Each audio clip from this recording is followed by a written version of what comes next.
ठीक है। नमस्ते दोस्तों, आपका स्वागत है। मैं वीरेंद्र व्यास और आप देख रहे हैं गोल्ड सिल्वर न्यूज। और दोस्तों, हम लोग चर्चा कर रहे हैं सोने चांदी के भाव की। और साथ ही दोस्तों, जैसे मैंने आपको बताया था कि बॉन्ड यील्ड लगातार बढ़ रही है और अमेरिका में 30 साल की बॉन्ड यील्ड हो या जो दूसरे बॉन्ड है उनकी यील्ड भी बढ़ रही है। इसका पर्टिकुलर सोने चांदी के भाव पर कैसा इम्पैक्ट आ सकता है, साथ ही आगे भाव कैसे रह सकते हैं, इन सभी मुद्दों पर बातचीत करने के लिए आज हमारे साथ ऑगमोंट से उनकी रिसर्च की हेड डॉक्टर रेनिसा चेनानी जी हैं। नमस्ते रेनेसा जी, स्वागत है। Thanks Virendra ji for inviting me. So Renisa ji, कैसे देख रही हैं मैम? अगर हम देखें, सिल्वर तो $90 जाकर फिर वापस जो है करीब करीब $15-16 वापस गिर गई। गोल्ड भी वहां पर $4500 के नीचे आ गया। जी बिल्कुल, हमने इस महीने में काफी वॉलेटिलिटी देखी है, मेनली इन सिल्वर। बहुत अच्छे गेन्स आते हुए देखे थे एआई स्टॉक्स की वजह से एंड ग्रीन एवोल्यूशन की वजह से। एक बूस्ट मिला था first half of the month prices को, बट ग्रेजुअली हमने देखा कि जो इसका एक प्रेशियस साइड है सिल्वर का, उसकी वजह से हम देख रहे हैं कि प्राइजेस में प्रॉफिट बुकिंग देखी जा रही है। In fact $4500 for gold and $75 for silver, ये काफी इंपॉर्टेंट सपोर्ट लेवल्स थे जो मुझे लगा आज टूटे हैं, तो थोड़ा यहाँ से शॉर्ट टर्म में हम डाउन साइड देख सकते हैं। कि डाउन साइड जा सकता है, कितना डाउन साइड आ सकता है मैम? जिस तरह से हम देख रहे हैं कि ट्रेजरी यील्ड्स पे काफी इम्पैक्ट देखा गया है because of inflation and higher interest rate speculation. हमने देखा है कि जो ट्रेजरी यील्ड्स हैं, 10 ईयर ट्रेजरी यील्ड्स है, वो ऑलरेडी 4.65 के आस परसेंटेज के आसपास आ चुकी है। 30 ईयर ट्रेजरी यील्ड यूएस की 5.2% पे आ चुकी है। सो ये दिखा रहा है कि लॉन्ग टर्म में इंटरेस्ट रेट्स ऊपर रहेंगे। शॉर्ट टर्म में वी मे सी कि यहाँ पे पॉज रह सकता है। इनफैक्ट मार्केट अभी ये भी एक्सपेक्ट कर रहा है कि बाय दिस ईयर एंड हम एक इंटरेस्ट रेट हाइक भी देख सकते हैं, जो पहले कट की एक्सपेक्टेशन थी। So looking at all this, जहाँ पे इन्फ्लेशन सिनारियो हम देख रहे हैं इतना बड़ा हुआ है, ग्रोथ एक स्टेगनेंट हो रही है, इंटरेस्ट रेट्स फिर से बढ़ सकते हैं, तो एक स्टैगफ्लेशन सिनारियो जैसा बन रहा है, जहाँ पे मुझे लग रहा है कि ओवरऑल गोल्ड एंड सिल्वर को ये सपोर्ट करेगा। बट जब तक वॉर कंटिन्यू है, जब तक कुछ फाइनल एग्रीमेंट्स नहीं हो जाते, तब तक थोड़ा प्राइसेस प्रेशर में रह सकती है। तो मुझे लगता है शॉर्ट टर्म में एज $4500 इज ब्रोकन, 4350 या 4300 is the next down side support target. And upside मुझे लग रहा है कि 4800 एक रेजिस्टेंस लेवल है गोल्ड का। सिल्वर में वैसे ही देखा जाए तो $75 टूटा है, तो नीचे में $70, $67 is the next support. And I think upside में $80, $82 इज रेजिस्टेंस। भारतीय बाजार में वैसे मैम, इंटरनेशनल मार्केट में तो $4500 के नीचे सोना चल रहा है। चांदी में जरूर रिकवरी वापस से देखने को मिल रही है। भारतीय बाजार में कैसे देख रहे हैं मैम? इंडियन मार्केट में मुझे लग रहा है कि गोल्ड 1.5 लाख के आसपास सपोर्ट ले सकता है। अगर इसी तरह ये $4500 के नीचे अगर सस्टेन रहा तो 1,50,000 तक मैं प्राइजेस को नीचे जाते हुए देख रही हूँ। एंड सिल्वर में मुझे लग रहा है ये $75 के नीचे फिर से सस्टेन होता है, तो it can go down to 67 and $70। तो इंडियन रुपीस में लगभग वो प्राइजेस 2,60,000 से 2,50,000 तक रहेगी। तो शॉर्ट टर्म में थोड़ा प्रेशर बना रह सकता है क्योंकि इंपॉर्टेंट सपोर्ट लेवल्स टूटे हैं।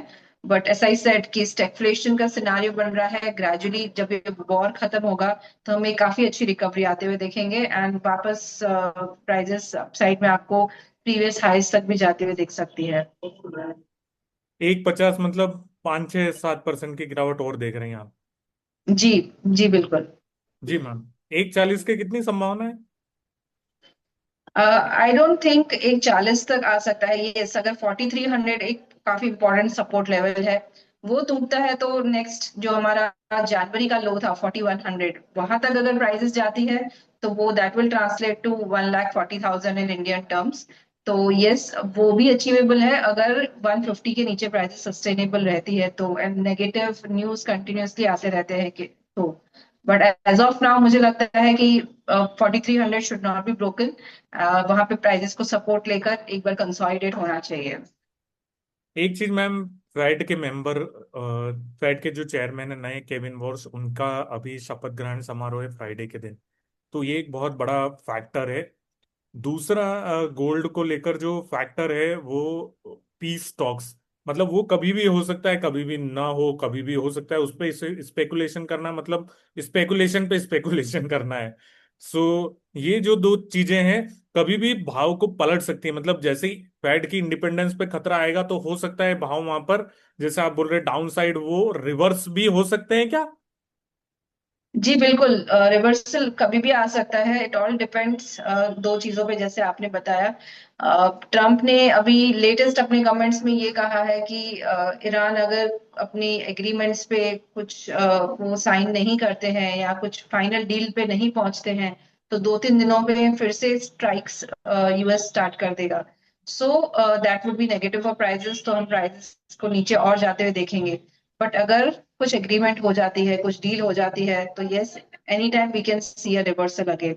दूसरा, जैसे आप बोल रहे हैं कि जो फेड मेंबर चेयरमैन है, उनका जो अभी समारोह है, उसमें भी मार्केट में इनफैक्ट एक अनसर्टेनिटी काफी बढ़ जाएगी, क्योंकि जो पॉवेल थे, वो अपने व्यू पर कायम थे कि इंटरेस्ट रेट्स उनको धीरे धीरे धीरे घटाने हैं। वो इंडिपेंडेंट थे, किसी के कहलावे में नहीं आते थे। बट अभी जो नए चेयरमैन हैं, यस, वो थोड़े ट्रम्प से इन्फ्लुएंस्ड है, ये मार्केट को लगता है। एंड वो किस तरह से रेट डिसीजन लेंगे, अभी भी सबको काफी इस चीज की अनसर्टेनिटी है। तो जिस तरह से इंटरेस्ट रेट का सिनारियो रहेगा एंड जिस तरह से जियोपॉलिटिकल टेंशन्स रहेंगे, ये दोनों चीजें बहुत ही प्राइसेस में स्पेकुलेशन बढ़ाएंगी। तो स्ट्रिक्ट स्टॉप लॉसेस के साथ ट्रेड करना जरूरी है। एज ऑफ नाउ ये हफ्ता, नेक्स्ट 2-3 डेज थोड़ा नेगेटिव लग रहा है, but any time reversal can come अगर कुछ पॉजिटिव डेवलपमेंट्स होते हैं तो। बॉन्ड मार्केट कैसे देख रही है मैम? मैं देख रहा हूँ लगातार जो है यूएस में जो बॉन्ड की यील्ड है वो 2007 के लेवल पर पहुंच चुकी है, मतलब प्री फाइनेंशियल क्राइसिस इरा। और जापान में तो 30 साल के जो लेवल है वो वहां पर पहुंच चुके हैं। इवन यूके में भी जो गिल्स है वो भी काफी ज्यादा वहां पर ऊंचाई पर है। ये बॉन्ड मार्केट में पहली बात तो यील्ड क्यों बढ़ रही है, नंबर वन। नंबर टू, इसका यील्ड बढ़ने का असर सोने के भाव पर कैसा पड़ेगा? हालांकि मैंने कल समझाया था, पर चूंकि आप उस चीज के एक्सपर्ट हैं तो आप ज्यादा बेहतर तरीके से समझा सकेंगे, और हमारे व्यूअर्स को ये भी मिलेगा कि भैया ये चीज और बढ़ती है आगे। जैसे बैंक ऑफ अमेरिका के जो सर्वे किया उन्होंने, जो बड़े फंड मैनेजर है उन्होंने कहा कि भैया हम यूएस की बॉन्ड यील्ड जो है 6% तक जाते हुए देख रहे हैं। जी, अगर आप देखें तो एक ये मैक्रो इकोनॉमिक्स की चेन चलती है। एक चीज दूसरी चीज से कनेक्टेड होती है। तो जैसे हम बॉन्ड यील्ड्स की बात कर रहे हैं, तो हमें शुरू करना पड़ेगा कि ये कमोडिटी प्राइसेस से बहुत लिंक्ड होती है, मेनली क्रूड ऑयल से। सो अगर ऑयल की प्राइसेस बढ़ती है तो इन्फ्लेशन बढ़ता है। इन्फ्लेशन बढ़ता है तो इन्फ्लेशन को रोकने के लिए मार्केट में एक स्टेबिलिटी लाने के लिए गवर्नमेंट क्या करती है, अपने इंटरेस्ट रेट्स बढ़ाती है। इंटरेस्ट रेट्स जब तक बढ़े नहीं है तब तक मार्केट को पता चल जाता है कि इंटरेस्ट रेट्स बढ़ने वाले हैं, एंड वो चीज फ्यूचर्स में डिस्काउंट हो जाती है। एंड वो चीज हमें बॉन्ड मार्केट में सीधा इन्फ्लुएंस होते हुए दिखती है। तो बॉन्ड जो है मार्केट, वो नीचे जाता है और यील्ड्स जो है वो ऊपर जाती है। एंड सबसे ज्यादा जो बेंचमार्क यील्ड्स हैं यूएस की देखी जाती है, 1 year bond yield, 10 year bond yield, 30 year bond yield. तो शॉर्ट टर्म में अगर आपको देखना है कि इंटरेस्ट रेट्स किस डायरेक्शन में जा रहे हैं, तो आप 1 ईयर बॉन्ड यील्ड में देखकर पता चल सकता है। तो जो हम अभी इम्पैक्ट देख रहे हैं, इन्फ्लेशन बढ़ रहा है कंटिन्यूअसली, और इंटरेस्ट रेट जो कट होने वाला था यूएस में, वो भी वापस बढ़ने की आशंका है। तो इस वजह से लॉन्ग टर्म बॉन्ड यील्ड्स पे काफी इम्पैक्ट आया है। 10 ईयर बॉन्ड यील्ड्स लगातार बढ़ रही है, एंड 30 ईयर बॉन्ड यील्ड सबसे ज्यादा बढ़ी है। जैसे आपने बताया, 2007 की हाइस पे आ चुके हैं, प्री फाइनेंशियल क्राइसिस के लेवल्स पर। तो यस, ये जो 5.2% है, ये बढ़ के 6% हो सकता है। एंड जो 10 ईयर बॉन्ड यील्ड है, जो 4.65% के आसपास है, ये बढ़ के 5% हो सकती है। तो यस, क्वार्टर बेसिस पॉइंट जितना और यहाँ से हम देख सकते हैं, क्वार्टर बेसिस पॉइंट या 50 बेसिस पॉइंट जितना और ये बढ़ सकती है, अगर इंटरेस्ट रेट की एक्सपेक्टेशन बढ़ती रही मार्केट में तो। अगर एक्सपेक्टेशन यही रही कि मार्केट में कि इन्फ्लेशन और बढ़ेगा नेक्स्ट 2-3 महीने, तो इंटरेस्ट रेट्स एक बार नहीं, 2-3 बार भी बढ़ सकते हैं नेक्स्ट ईयर। तो ये मार्केट में अगर रही एक्सपेक्टेशन, तो यस, बॉन्ड यील्ड्स भी वो आपको पहले से ही दिखाएंगी। एक ये लीडिंग इंडिकेटर होती है कि इंटरेस्ट रेट किस डायरेक्शन में जाने वाला है। तो अभी लीडिंग इंडिकेटर ये दिखा रहा है कि इंटरेस्ट रेट्स बढ़ने वाले हैं, इसीलिए बॉन्ड यील्ड्स बढ़ रही है कंटिन्यूअसली। जब भी बॉन्ड यील्ड्स बढ़ती है तो this is going to create negative pressure for gold and silver. ये नेगेटिव कोरिलेशन होता है प्राइसेस गोल्ड के लिए, बिकॉज गोल्ड को और सिल्वर को नॉन यील्डिंग एसेट माना जाता है। तो जो बॉन्ड्स में इन्वेस्ट करते हैं वो गोल्ड में नहीं करेंगे, तो पैसा स्विच होगा from gold to bond markets. तो ये पूरा मैक्रो इकोनॉमिक्स है। तो जब भी बॉन्ड यील्ड्स बढ़े, गोल्ड एंड सिल्वर में थोड़ी बहुत हम नरमी देखते हैं। तो that is what is happening this week. Bond yields बढ़ रही है, gold and silver short term में नीचे आ रहा है। That's why I am saying कि स्टैग्फ्लेशन कंसर्न्स हैं, काफी कंसर्न्स हैं। तो इस वजह से ग्रेजुअली प्राइसेस बढ़ेंगे गोल्ड एंड सिल्वर के, बट बॉन्ड यील्ड्स की वजह से इसका प्रेशर थोड़ा शॉर्ट टर्म में बना रहेगा। मतलब शॉर्ट टर्म में बॉन्ड यील्ड सोने चांदी के भाव को इम्पैक्ट करते रहेंगे, लॉन्ग टर्म इसका मजबूत है। मुझे ये समझाइए जी अगले एक महीने में क्या कुछ हो सकता है वहां पर सोने चांदी के भाव में, क्योंकि बहुत सारे लोग बहुत शॉर्ट टर्म लेकर भी चलते हैं वहां पर। जी अगर एक महीने की बात करें तो हमें दो तीन चीजें देखनी बहुत जरूरी है। जो गोल्ड अभी रिएक्ट कर रहा है, सबसे पहला जियो पॉलिटिकल टेंशंस, क्या डील होती है। नेक्स्ट 2-3 दिनों में कोई डील नहीं हुई तो हम फिर से वॉर को रिज्यूम होते हुए देख सकते हैं, फिर से स्ट्राइक्स होगी, तो इसका फिर से नेगेटिव प्रेशर बना रहेगा प्राइसेस पे। सेकंड, क्रूड ऑयल की प्राइसेस किस डायरेक्शन में जा रही है वो देखना जरूरी है। जिस तरह से क्रूड अभी $100 के ऊपर है और ब्रेंट $110 के ऊपर है, अगर ये इसी तरह ऊपर सस्टेन रहता है तो इन्फ्लेशन कंसर्न्स बने रहेंगे। नेक्स्ट मंथ का जो सीपीआई नंबर, पीपीआई नंबर आएगा वो भी खराब आएगा। मतलब जो लग रहा है अभी भी कि नेक्स्ट 1-2 महीने तक इन्फ्लेशन बढ़ा हुआ ही रहेगा। तीसरा, हमें देखना होगा कि एम्प्लॉयमेंट के नंबर्स कैसे आ रहे हैं, नॉन फार्म पेरोल नंबर्स कैसे आ रहे हैं, क्या ज्यादा इम्पैक्ट हो रही है economy because of inflation and other concerns of war, वो देखना जरूरी है। तो ये दो तीन चीजें देखेंगे तो हमको ऑटोमेटिकली पता चल जाएगा कि इंटरेस्ट रेट्स किस डायरेक्शन में जाने वाले हैं। एंड यस, बॉन्ड यील्ड्स देखना तो बहुत जरूरी है ही। तो ये तीन चार चीजें आप देखेंगे तो आपको डायरेक्शन पता चलेगा कि गोल्ड किस तरह परफॉर्म करेगा। सो अगर क्रूड ऑयल बढ़ता है, बॉन्ड यील्ड्स बढ़ती है, जियोपॉलिटिकल टेंशंस बढ़ते हैं, ये सारी चीजें दिखा रहा है कि गोल्ड एंड सिल्वर थोड़ा शॉर्ट टर्म में प्रेशर में रहेंगे। बट अगर इसमें से वाइसा वर्सा उल्टा होता है तो हम देख सकते हैं गोल्ड एंड सिल्वर में रिकवरी देखी जा सकती है। जी मैम, मैं अभी देख रहा था ANZ और भी लोग हैं जिन्होंने अपने गोल्ड के टारगेट्स घटा दिए वहां पर नियर टर्म में, पर लॉन्ग टर्म में वो अभी भी बुलिश बने हुए हैं। कोई 5,800, कोई $6,000 का टारगेट अभी भी दे रहा है। सोने में आपको क्या लगता है मैम, 1,25 का लेवल कोई पॉसिबिलिटी दिखती है? 1,25,000, क्योंकि अब भारत में तो जो ड्यूटी बढ़ने का इम्पैक्ट था वो भी हो गया, मतलब 9%। तो ऐसा अभी वहां से कुछ नहीं दिख रहा। बाकी इंटरनेशनल फैक्टर से कैसे देख रही हैं आप? जी आपने बिल्कुल ठीक कहा। जो इंटरनेशनल इंस्टीट्यूशंस हैं वो सभी लॉन्ग टर्म में गोल्ड में बुलिश हैं। सबका लगभग टारगेट जो है बाय दिस ईयर एंड या विद इन नेक्स्ट 1 ईयर $6,000 के आसपास है।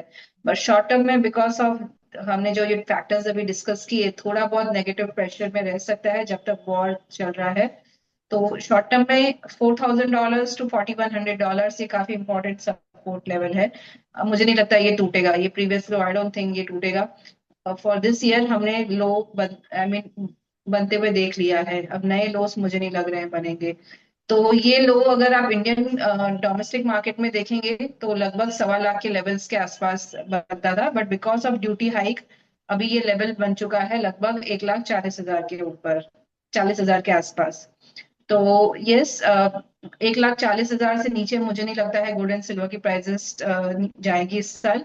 मैक्स टू मैक्स डाउनसाइड वही लग रहा है, 1.25 लाख का level. I don't see it coming unless कुछ बड़ा कंसर्न आ जाए या कुछ नया फैक्टर आ जाए। Looking at the current factors, current negative news, positive news, सब चीजों को डिस्काउंट भी कर लें तो 1,40,000 से नीचे नहीं लग रहा है मुझे। मतलब 1,25 की कोई संभावना नहीं है। चांदी कैसे देख रही मैम? इंडिया ने जो रिस्ट्रिक्शंस लगा दिए सिल्वर इंपोर्ट के ऊपर, उसके बाद हमने देखा इंटरनेशनल मार्केट में लगातार गिरावट वहां पर चांदी के भाव में देखने को मिल रही थी। भारतीय बाजार में जरूर जो प्रीमियम डिस्काउंट चला था उसमें थोड़ी बहुत बदलाव आई, इतनी ज्यादा वहां पर भी बदलाव देखने को नहीं मिली। अभी चांदी कैसे देख रहे हैं आप? क्या भाव रह सकता है अगले 2-3 महीने, जो भी आप लेवल बताना चाहें? जी जो चांदी में इम्पोर्टेंट सपोर्ट लेवल है वो है $60 का। जो लगभग अभी करंट प्राइसेस पर हम देखें, आफ्टर ड्यूटी हाइक 2.25 लाख का लेवल है, जो पहले 2 लाख के आसपास था। बिकॉज ऑफ ड्यूटी हाइक 25,000 रुपए, मैं एक रिवाइज नंबर बोलूंगी, जो 2.25 लाख का लेवल है। आई डोंट थिंक कि प्राइसेस उसके नीचे सस्टेन करेगी। बट एज ऑफ नाउ जिस तरह से इंटरनेशनली थोड़ा मार्केट वीक है, जैसे मैंने बताया, $75 के नीचे अगर प्राइसेस सस्टेन करती है तो $70 एंड $67 तक भी जा सकती है। इट विल डिपेंड कि बेस मेटल्स किस तरह से परफॉर्म कर रहे हैं, बिकॉज गोल्ड तो वीक है ही, बट थोड़ा अगर बेस मेटल में भी प्रेशर आया तो ये लेवल्स भी आ सकते हैं। तो आई एम एक्सपेक्टिंग कि डाउन साइड में 2,60,000 तक से 2,50,000 तक नीचे में प्राइसेस जा सकती है फॉर सिल्वर। एंड जो रेस्ट्रिक्शंस लगे हैं इंपोर्ट पर, एक्चुअली हमने देखा कि पिछले हफ्ते 3 नए सर्कुलर्स आए थे, पॉलिसी डिसीजंस हुए, जिसकी वजह से सिल्वर मार्केट के प्रीमियम्स पे काफी इम्पैक्ट आया है डोमेस्टिक मार्केट में। जो डिमांड कम की वजह से हमने देखा था कि सिल्वर मार्केट काफी डिस्काउंट में ट्रेड कर रहा था, ऑलमोस्ट $6 का डिस्काउंट था। अगर आप spot market to futures market का डिफरेंस देखें, जो होलसेल मार्केट के प्रीमियम्स देखें, तो $6 डिस्काउंट में सिल्वर ट्रेड कर रही थी। ये सर्कुलर्स आने के बाद, रेस्ट्रिक्शंस आने के बाद हमने देखा है थोड़ा डिमांड पिकअप हुआ है, प्रीमियम्स बढ़े हैं, क्योंकि मार्केट में अवेलेबिलिटी सिल्वर की ग्रेजुअली एक्सपेक्टेड है कि कम हो सकती है। इस रीजन की वजह से हमने देखा है कि ग्रेजुअली मार्केट में प्रीमियम्स जो है वो पॉजिटिव की तरफ हो रहे हैं। सो फ्रॉम -$6 अभी -80 सेंट्स जितना आज का प्रीमियम है। सो आई थिंक ग्रेजुअली ये जीरो भी हो सकता है एंड पॉजिटिव भी जा सकता है, बिकॉज एक्सपेक्टेशन है कि अभी मार्केट में थोड़ी दिक्कत रह सकती है सिल्वर के रेस्ट्रिक्शंस के बाद। जी मैम, आखिरी सवाल। रुपए जो है वो डॉलर के मुकाबले 96 तक जा चला गया है। आपको क्या लगता है ये वाला फैक्टर, अगर आप छोटे से में एक दो सेंटेंस में बता पाए हमें कि ये फैक्टर कितना इम्पैक्ट करेगा, आगे जाकर रुपया मजबूत होता है या और गिरता है? क्योंकि सरकार स्टेप्स तो उठा रही है पर उनकी वजह से वहां पर रुपए की गिरावट थमती हुई नहीं दिख रही है। और मोदी सरकार जानी जाती है रेडिकल फैसले लेने के लिए। मतलब अगर कोई चीज आपके ऊपर आती है तो वो फिर मतलब सारी चीजें एक तरफ कर देते हैं और फिर ऐसा कोई बड़ा फैसला ले लेते हैं कि उसके बाद जो है, जो होगा फिर देखा जाएगा, फैसला वो कर लेते हैं। जी बिल्कुल, आपने ठीक कहा। वही चीज होती है कि बिल्कुल एक फैसला अचानक से आ जाता है, फिर उसके कॉन्सिक्वेंसेस बाद में देखे जाते हैं। एंड जिस तरह से रुपी में हम प्रेशर देख रहे हैं लगातार, फ्रॉम द लेवल ऑफ 94 से 97 ऑलमोस्ट आज टच हो चुका है।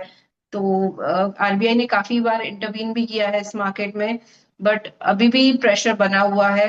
ये डुअल प्रेशर है, एक तो खुद की रुपी की वीकनेस है because of high import bill, and secondly because of dollar index, जो डॉलर कंटिन्यूअसली अप्रिशिएट हो रहा है फ्रॉम द लेवल ऑफ 96 97। अभी डॉलर इंडेक्स आप देखेंगे तो 99.5 के आसपास आ चुका है।